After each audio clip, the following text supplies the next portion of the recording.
నిన్న జరిగిన ఇన్సిడెంట్ ఏదైతే ఉందో ఆశా కార్యకర్తల మీద నాయకుల మీద పోలీసులు చేసిన దాడిని తీవ్రంగా ఖండిస్తున్నాం. నిన్న ప్రత్యక్ష సాక్షి నేను కూడా ఉన్నా. నన్ను కూడా ఈడ్చుకెళ్ళి డీసీఎం డేస్ తీసుకెళ్ళడం జరిగింది. ఎప్పుడు గతంలో 10 సంవత్సరాలు చూసినాం, అంతకుముందు కూడా చూసినాం పోలీసుల వ్యవహార శైలి. కానీ నిన్నటంత మూర్ఖంగా అసలు రేవంత్ రెడ్డి గారు ఏ రకంగా అరాచకంగా ఉపన్యాసాలు ఇస్తాడో, స్టేజీల మీద ఎట్లా వ్యవహరిస్తాడో, కింద పోలీసుల వ్యవహారం కూడా అట్లనే ఉంది. పనులు పట్టపట్ట కొరుక్కుంటా ఏసీపీ ఏదైతే శంకర్ అనేట ఆయన ఉన్నాడో, శ్రీనివాసాచారి సిఐ ఎవరైతే ఉన్నారో, మహిళలను కనీసం మహిళలను మగ పోలీసులు తట్టొద్దు. అసలు ఇష్యూ ఎందుకు వచ్చింది? మహిళల రొమ్ముల మీద కొట్టడం, చీరలు పట్టి లాగడము, ముట్టరాని చోట పిడిగుద్దులు గుద్దడం, కింద పడేసి తన్నడం, ఈడ్చుకుంటూ వెళ్ళడం, చీరలు ఊడిపోయేటట్టు గుంజడం, ఇట్లా దారుణంగా వ్యవహరించినటువంటి పరిస్థితి ఏదైతే ఉందో అది ఒక కీచక పర్వం లెక్క చేసారు నిన్న. దాంతో చాలా అదే అయింది. 1000 మందితోటి ధర్నాలు చేసి, రాస్తారోకలు చేసి, మెమోరాండాలు ఇచ్చిన సందర్భాలు చాలా ఉన్నాయి. నిన్న మామూలుగా కూర్చొని మేము మెమోరాండం ఇస్తాం, కొంచెం సేపు కూర్చొని ధర్నా చేసుకొని కమిషనర్ రాగానే మెమోరాండం ఇస్తామని చెప్పేసి ఎవరికి డిస్టర్బెన్స్ లేదు. అక్కడ కమిషనరేట్కి వేరే దగ్గర నుంచి దారి ఉంది. అక్కడ ధర్నా చేస్తుంటే, సానుకూలంగా ధర్నా చేస్తుంటే మామూలుగా ఊరుకుంటే అయిపోయేది. 10 నిమిషాల తర్వాత 5 మందిని తీసుకెళ్ళి మెమోరాండం ఇప్పించేసి వస్తే ఆ కమిషనర్ ఏం చెప్తుండేనో అదే అయ్యేది. సమస్య గురించి ఆలోచించేది లేదు, పట్టించుకునేది లేదు, వీళ్ళ ఇష్యూ ఏందనే తెలుసుకునేది లేదు.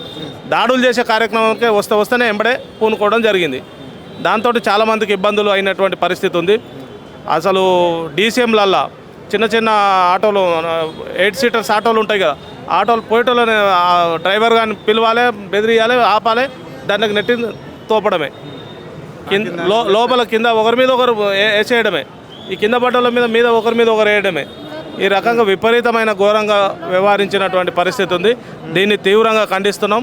మేము ఒకటే డిమాండ్ చేస్తున్నాం, వాళ్ళు న్యాయబద్ధంగా అడిగినరు 18,000 ఫిక్స్డ్ శాలరీ. వాళ్ళు గొంతమ్మ కోరిక కాదు. రేవంత్ రెడ్డి ఎన్నికల మేనిఫెస్టోలో ఫిక్స్డ్ రాతపూర్వకంగా ఇచ్చింది. 1 ఇయర్ అయింది, ఇప్పటి కూడా ఇస్తలేరు. సరే నీవు ఇచ్చింది ఇవ్వకపోయినా గతంలో కేసీఆర్ గారు చేసింది అన్న టైంకి ఇస్తలేవురా బాబా అని 6 నెలల క్రితం అడిగినరు, 3 నెలల క్రితం అడిగినరు, ఈరోజు కూడా అడగనీకి వచ్చిండ్రు.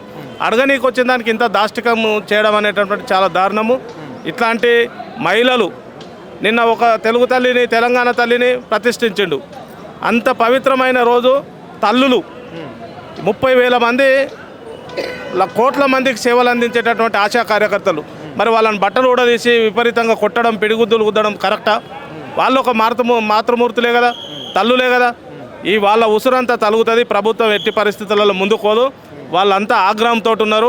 కార్మికులు, కర్షకులు అంతా ఈ ప్రభుత్వానికి వ్యతిరేకంగా ఉన్నారు. వారికి తగిన న్యాయం చేసి 18,000 వెంటనే ఇస్తే సరిపోతుంది. లేదంటే అందరు కూడా ఈరోజు కూడా నిన్న జరిగిన ఘటన మీద రాష్ట్ర వ్యాప్తంగా 30 జిల్లాలలో మొత్తం ఆందోళన కార్యక్రమాలు నిర్వహిస్తున్నారు.